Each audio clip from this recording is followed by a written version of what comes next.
গঙ্গোপাধ্যায় রচিত ও পরিচালিত নাটক ভুল সবই ভুল।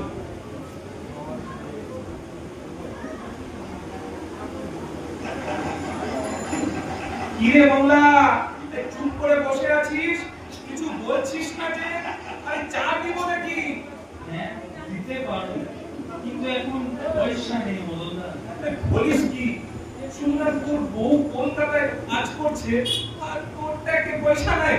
আরে তুমি জানো তোর বউয়ের পয়সায় খেয়ে নরক যাও নাকি? কোন শাস্ত্রে কথা পেলি যে বউয়ের পয়সা খেলে পাপ হয়? শুনছিস পাগলা? শোন শোন। আরে পুরুষ মানুষ বলে একটা ব্যাপার আছে তো নাকি? মা তো ভাতারে তো আর সম্পর্ক উল্টে যায়নি। এখন তো মেয়েদের ওই বারবার বেটা ছেড়ে দিলে এখন দু পায়ের ফাঁকে সে দিয়ে গেছে।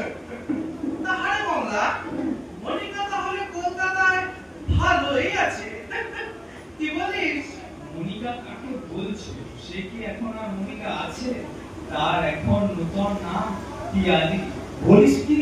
আরে শহরের নাম ওই রকমই হয়, বড়লোক, মস্ত দালান, বাবুদের স্কুটি, বাইক, গাড়ি কি নাই। হালকা কাজ তো, হাতে পায়ে ভাজা ফাটা সব ভালো হয়ে গেছে। গায়ের রং বদলে গেছে, দিনে চুড়িদার, টপ জিন্স, রাতে নাইটি, দেখলে চিনতেই পারবা না। গায়ে জুঁই ফুলের গন্ধে মুখে ফুটিয়ে দিচ্ছে। মাস গেলে 5,000 টাকা। কি বলে রে ছোড়া? এই পাগলা, কি বলছিস শুনছিস? মদনদা, মঙ্গলা ঠিকই বলছে গো। মেয়েদের ওই গাঢ় গামছার মতন ব্যবহার করাটাও ঠিক না। দিনকাল বদলেছে, বাজারে 5 টাকার বেগুন এখন 40 টাকায় বিক্রি হচ্ছে। আর সেই কালাওয়ালা বেগুনগুলো যদি চাঁদে উঠতে পারে তাহলে মেয়েদের আর দোষ কি? তাহারে মঙ্গলা, তুই মন দিলি কেন ওকে কলকাতায় যেতে? কি করবো বলো, সীমান্তদা এসে বলবে। সীমান্ত? ওই চিটিং বাজটার পাল্লায় হয়েছিস? ও তো দালালি করছে এখন কলকাতায় মোটা টাকা নিয়ে।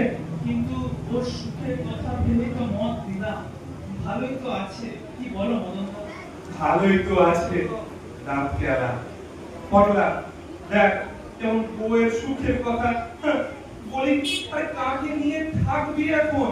ও কি আর আসবে তোর দুঃখ নিতে? কে আর আসবে?